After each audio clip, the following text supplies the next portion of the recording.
Diamantina carrega uma fama que vai muito além do título de Patrimônio Mundial da Humanidade. Localizada na Serra do Espinhaço, única cordilheira do Brasil, a cidade pulsa cultura, arte e história, o que atrai turistas do Brasil e do mundo. Conhecido pelas Vesperatas e pela forte musicalidade, o município também foi berço de Juscelino Kubitschek e foi onde Chica da Silva tornou-se uma figura emblemática. A locomotiva do trem passou por Diamantina para contar histórias que vão além dos diamantes. No trem, a gente conta histórias sobre Minas e os mineiros. E aqui no podcast Nos Trilhos do Trem, vocês vão acompanhar um pouco mais dos bastidores das nossas expedições, curiosidades não contadas e, claro, muitos causos. Até porque a gente gosta de uma boa história, né? O mineiro adora um dedinho de prosa. E para conversar um pouco mais sobre Diamantina, a gente recebe como convidada a Carla Teixeira, videomaker que participou dessa expedição. Bem-vinda, Carla! Obrigada, Bia. É um prazer estar aqui com você hoje. Carla, eu queria saber um pouco sobre como é que foi essa sua experiência com gravações documentais. Você já tinha feito alguma viagem desse tipo? Você já tinha ido para Diamantina? A gravação documental, para mim, ela tá inserida desde o início, assim, desde que eu decidi trabalhar com audiovisual. Porque eu sou formada em jornalismo e o jornalismo tem muito desse registro documental, né? A gente aprende isso desde cedo. Então, o pontapé inicial, inclusive, pra eu trabalhar com audiovisual foi o meu TCC, que foi um documentário. Eu não sabia. Sim, Ou então... eu sabia. Acho que não conversando sobre. Então, é um tipo de registro que eu gosto muito. Hoje eu não trabalho tanto com isso, né? Não é o meu nicho principal, mas é um formato que eu sou apaixonada, assim, até hoje. Ai. E sobre Diamantina, eu nunca tinha ido. Quando me fizeram o convite pra ir com vocês, eu fiquei muito animada, porque era uma cidade nova que eu ia conhecer, que é super famosa aqui pra gente em Minas. E eu tava com expectativa muito grande, muito ansiosa pra conhecer lá. Amei muito. E você falou que não é seu nicho principal, assim. Antes da viagem, teve alguma coisa que te deixou ansiosa por não saber como seria, como é que ia ser a dinâmica das gravações? E aí, na prática, você viu que, na verdade, foi tranquilo? Teve alguma surpresa nesse sentido ou não? Acho que ansiosa não, porque é isso. O registro documental, ele te prepara pra gravar o que realmente tá acontecendo, entendeu? Você sempre vai sem saber como vai ser. Mas o Chico, que tava, né, dirigindo mais o formato desses registros documentais, ele já tinha me instruído como que fosse a linha, né, pra seguir nessas gravações. Então, em relação ao meu trabalho, eu tava muito tranquila. Quando a gente chega lá, a gente não sabe muito bem como vai ser, né? Porque em quesito de produção pode mudar muita coisa. Sim. Pode chover, pode um personagem remarcar, enfim. Então tem dessas coisas, sempre acontece. Tem que sempre ir preparada pra tudo, né? Sim. Porque eu acho que se a gente vai com muita rigidez também é isso. A gente pode perder grandes entrevistas. Exato, perde a naturalidade. Ao mesmo tempo que a gente pode ficar um pouco frustrada, né? Se alguma entrevista que a gente quer muito não acontece. Exato, e eu acho que o que acontece também nesse tipo de gravação é a gente descobrir as coisas no lugar, né? Sim. Por exemplo, teve um momento que eu e a Cris saímos sozinhas, entramos numa igreja e do nada a gente encontrou uma pessoa que falou várias coisas super interessantes pra gente. Então, foi nesse momento que vocês fizeram os registros das sibilas, exatamente. Não foi? Porque as sibilas, a gente falou um pouco mais disso no site, né, na nossa plataforma do trem, pra quem quiser acessar. É algo muito característico, assim, são poucas sibilas que tem em Minas Gerais. E a gente ficou buscando imagens de arquivo na internet e não tinha. E aí eu lembrei, né, na verdade a Cris me sinalizou que vocês tinham ido nessa igreja que tinha sibilas e que vocês fizeram imagens. Então, foi isso que ajudou a gente a ilustrar essa matéria. Sim, foi bem legal. Era uma estagiária que tava lá, ela faz turismo na universidade lá, se eu não me engano. E, nossa, ela sabia falar muito bem sobre as sibilas. Foi muito legal, assim, ouvir ela. E não tava na nossa pauta, não tava. Né? Foi uma surpresa. Isso é muito legal.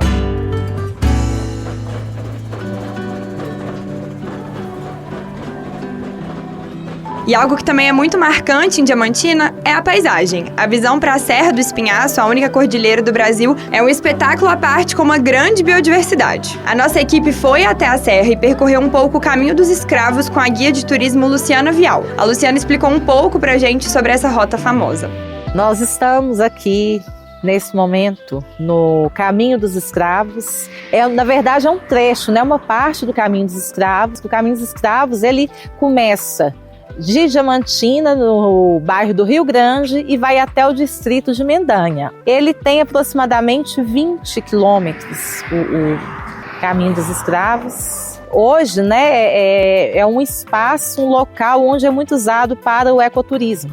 Então aqui a gente sai caminhando, o trecho que já começa a descer a Serra de São Francisco, que vai até o distrito de Mendanha, já vai ter muitas cachoeiras, né? Cachoeiras que você pode chegar e dar um mergulho, outras cachoeiras, na verdade, só para poder molhar o pezinho.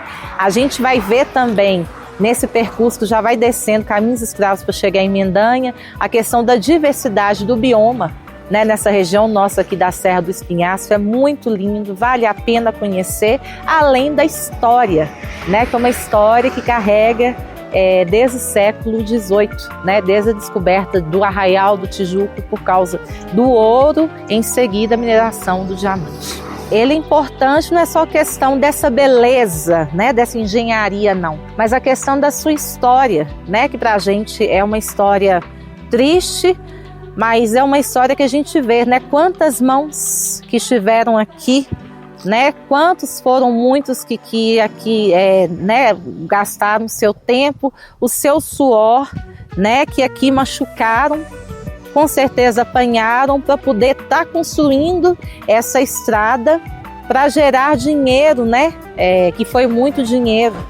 A gente pegou uma leve chuva no caminho, né, Carla? Como é que grava em um tempo como que a gente pegou? Você lembra que o céu tava muito cinza? Eu acho que esse foi uma das partes mais desafiadoras ali dos nossos dias em Diamantina, porque sempre dá um susto quando a gente olha para aquele céu. Gravação externa também é sempre surpresa, né? Mas por sorte não choveu tanto, foi só alguns chuvisquinhos. Foi só um susto, né? Exato, leve, assim. Eu já tô super acostumada a gravar com chuva, infelizmente. É um desafio pra gente que trabalha com câmera na rua. Como eu falei, meu nicho principal não é o documental, mas eu trabalho muito com evento, então eu tô sempre exposta a esse tempo, seja sol, seja chuva. Então a gente já tem algumas, como eu posso dizer? Uma bagagem, exato, né? Umas diquinhas, assim, pra conseguir lidar com esse tempo. Então, a câmera, ela aguenta uns chuviscos, mas se aperta a chuva, a gente tem que fazer algumas coisas ali pra conseguir manter a gravação.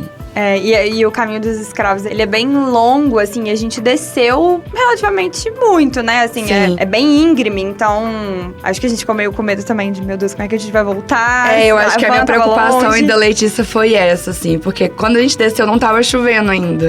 Aí chegou um momento que começou a chuviscar. E aí a gente falou assim, se piorar, aí ferrou, né? A gente tem que voltar logo. Mas foi bem legal lá também. E é interessante fazer essa rota com a guia, né? Porque é exatamente isso. Você sabe mais sobre esse assunto e seu próprio olhar, assim, sobre o chão que a gente tá pisando, né? Muda. Em relação ao chão que a gente tá pisando. Como é que cada pedra ali, cada construção que foi feita há quantos anos, né? E como que aquilo era muito bem arquitetado, assim. Então, realmente vale muito, muito, muito a pena. E as imagens ficaram muito bonitas, apesar do céu estar cinza no dia, né? Foi muito legal. E eu acho que a gente subiu o drone até, não subiu? Acho que sim. A Letícia, ela correu pra conseguir fazer essa imagem. A Letícia que tava com a gente também na expedição Ultra Videomaker. Vocês fizeram mágica nesse tempo. Ainda falando um pouco sobre natureza, a gente foi até a comunidade de Galheiros, na zona rural de Diamantina, para ver os apanhadores de sempre-vivas. Você já conhecia essa prática? Nunca tinha ouvido falar na minha vida. É difícil se falar que foi a melhor parte, né? Porque todas as partes foram muito legais. São especiais, exato. Né? Mas essa eu acho que não só eu. Tava todo mundo muito ansioso por essa entrevista, assim. Porque eu particularmente, eu não sabia que essa forma de colher sempre-vivas, ela tinha sido reconhecida como patrimônio pela ONU, né? Então, é uma coisa, se você pensar, uma coisa gigantesca pra Minas Gerais, assim. Não conhecia conhecia sempre-vivas, mas não sabia que era esse o nome. Não sabia que vinha de Diamantina. Então, eu amei. Foi, assim, uma das entrevistas mais legais que eu achei que a gente teve, assim. Conhecer a Ivanete foi muito especial. E ver como, não só ela, né? Mas toda a comunidade ali, ver como isso é passado de gerações mesmo, né? A gente conheceu o seu Antônio, a gente viu a filha dela também catando sempre-vivas. A gente catou sempre-vivas porque ela ensinou a gente.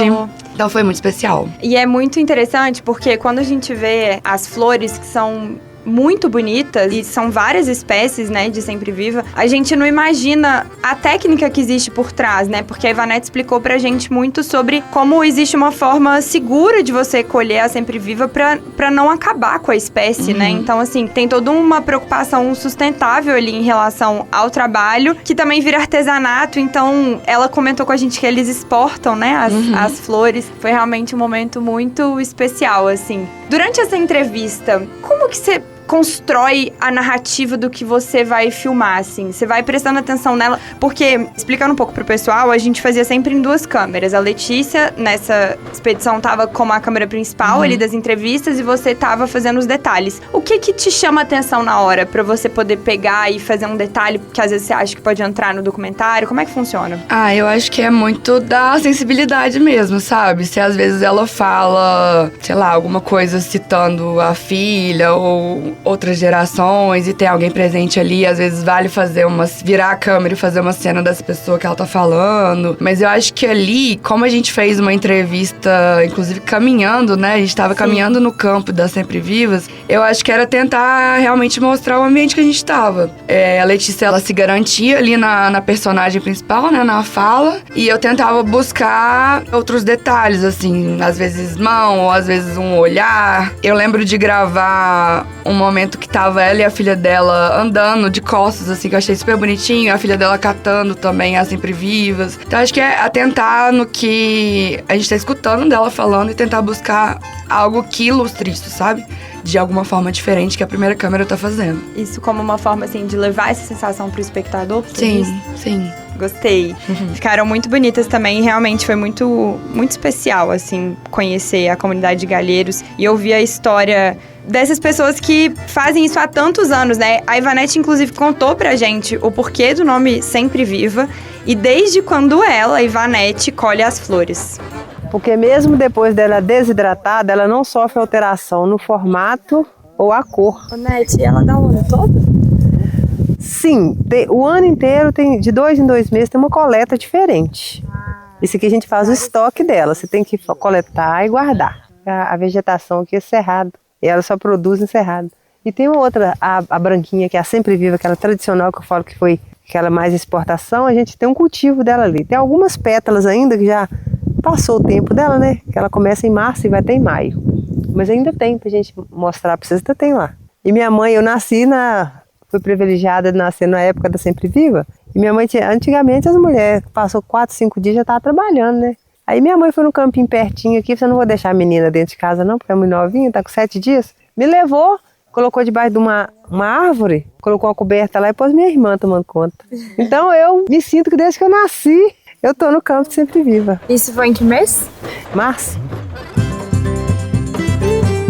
Um lugar muito importante no nosso itinerário foi a Casa do Forro Pintado, ou a Casa do Intendente. O espaço está passando por uma restauração bem completa, viabilizada pelo programa Minas para Sempre, do Ministério Público de Minas Gerais, por meio da plataforma Semente. O local pertenceu ao Intendente Câmara, responsável pela administração da exploração dos diamantes, da Justiça e do governo no Distrito Diamantino. No século XX, a igreja adquiriu o espaço e agora, após o restauro, o local vai ganhar novas funções. O padre Darlan contou um pouco disso pra gente. Então é criar esse espaço de modo que ele seja interativo, de modo, né, porque a nova visão de museologia, né, a nova visão expositiva, que ela fale para a realidade. Então, por isso, pensou-se justamente disso, né, de ter esse espaço com as sibilas, que é uma coisa muito própria, e ao mesmo tempo dialogar com essas outras que estão construindo lá no fundo, né, o espaço para fazer um garimpo, né, como que o garimpo era feito.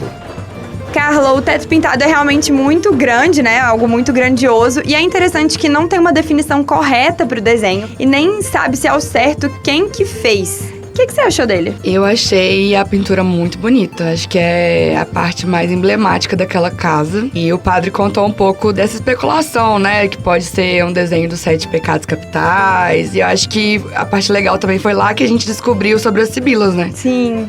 Foi o padre Darlan que trouxe pra gente essa informação, né? E é interessante porque o teto pintado, ele nunca teve um restauro. Então, assim, a gente vê, de fato, a pintura original, né? E quais são as sensações que aquilo pode causar, assim. Eu até tive dificuldade para fazer foto do teto, porque como ele é muito complexo e são várias partes irregulares, assim, né? Porque como é um teto, tem um desnível ali. Como é que você fez pra captar isso, assim? Você focou nos detalhes, você tentou pegar ele de forma ampla, porque foi difícil, assim, até em foto, por celular mesmo, eu achei difícil de enquadrar. Imagino que na câmera tenha sido mais complexo. Assim como tudo, a gente tenta captar alguns planos, né? Que é, às vezes, um plano mais aberto pra dar um contexto e os detalhes. Então, foi isso que eu fiz. Eu tentei pegar com uma lente mais aberta o teto como um todo, que é ele do meio da sala, eu consegui essa visão. E depois eu fui em cada cantinho fazendo os detalhes, né? Porque pra quem não sabe, esse teto que a gente tá falando tem um detalhe em cada canto da parede, assim. Sim. É como se fosse teto de igreja, né? Que tem muitos detalhes pintados. Então foi isso que eu fiz. Eu tentei pegar como um todo primeiro e depois aí eu fui em cada partezinha, gravando separado pra conseguir mostrar o máximo de detalhes possível. Pra levar pros nossos espectadores a sensação que a gente teve ali, né? De tentar desvendar o que é essa pintura. E a gente foi também até a Igreja do Carmo para conhecer uma peça ilustre, o primeiro órgão totalmente feito no Brasil. Quem nos recebeu foi o Evandro Arcanjo, que é o guardião desse instrumento e também o responsável por tocar nas celebrações católicas. E aí aconteceram várias coisas, porque nesse processo desse tempo todo, várias pessoas tentaram fazer manutenção. E uma delas foi na década de 40, que fez alguns estragos, assim, porque foi feito por afinadores de piano. E vocês veem que alguns órgãos, alguns tubos estão emendados. Por quê? Eles, por serem assim, talvez quem colocou de novo não sabia colocar direito, e quem não obedecia o tamanho, né, foi cortando. Só que o padre foi tão engenhoso que ele deixou em baixo relevo as inscrições e a numeração dos tubos. Então, quando foi feito de novo por profissionais, deu para saber exato onde era cada tubo. E reposicionar e refazer os que estavam faltando. E nesse refazer foi feita a pesquisa também, né, que tinha que ser feita sobre a liga de metal que tem nesse órgão. Então, aqui com o padre, ele tinha mais facilidade de conseguir chumbo do que estanho. E vamos dizer assim que, canonicamente, o certo seria ter mais estanho do que chumbo. E ele comprava chumbo na mão do Bonfim dos militares. Então, provavelmente, muito chumbo de bala virou tubo de órgão aqui na Cidade da Música. Carla, eu sei que a nossa visita ao órgão da Igreja do Carmo te deixou fascinada e você fez muitas imagens bonitas, como sempre. O que te deixou tão envolvida nessa entrevista? Eu acho que a música, porque, como eu falei hoje, meu nicho principal são festivais, shows. Acho que tudo que envolve a música me encanta um pouco, assim. Então, quando eu cheguei lá e vi aquele instrumento daquele tamanho, de tantos anos, que a gente não encontra em qualquer lugar, e ver uma pessoa tocando tão lindamente aquilo, nossa, me emocionou, assim. Não só a música em si, mas a história daquele músico com aquele instrumento. Acho que foi o principal, assim, que me deixou fascinada. Teve alguma coisa que ele falou que te marcou? Sim, ele falou sobre como que era o Evandro criança, né, sonhando em ser músico. Isso me tocou demais, porque imagino que pra ele deve ser uma realização imensa sonhar com aquilo menino e tá ali à frente de um instrumento tão grandioso como aquele, né? Não são muitos músicos que conseguem tocar aquele órgão, então acho que ele tem um papel importante ali na cidade. Com certeza, ele explicou pra gente que é um instrumento que foi construído de forma muito complexa, né? São muitos tubos, muitas teclas. E ele contou pra gente que o órgão ficou 70 anos desativado, então ainda tem isso, né? Ele via quando criança, mas ele não sabia muito bem o que era. E anos mais tarde, o órgão é restaurado e ele é o organista principal. Realmente foi muito especial aquela entrevista. Foi uma das entrevistas que a gente foi fechando nossa expedição, né? Foi bem legal mesmo. Pra gente finalizar, eu queria que você resumisse o que foi essa expedição pra você. Pode ser uma palavra, uma frase. Como que você descreve o que a gente viveu em Diamantina e o que é que você espera que as pessoas sintam assistindo os nossos materiais? Eu acho que... Nossa, resumir uma palavra é muito difícil. Mas acho que poderia ser especial. Que foi uma viagem muito especial, cheia de cultura. Eu, como mineira, fiquei muito orgulhosa de conhecer cada cantinho de Diamantina e saber mais daqueles personagens que formam a cidade, né? Que fazem dela ser o que ela é hoje. Então, eu espero que seja isso que as pessoas sintam quando elas forem assistir. Esse pertencimento, né? Sim.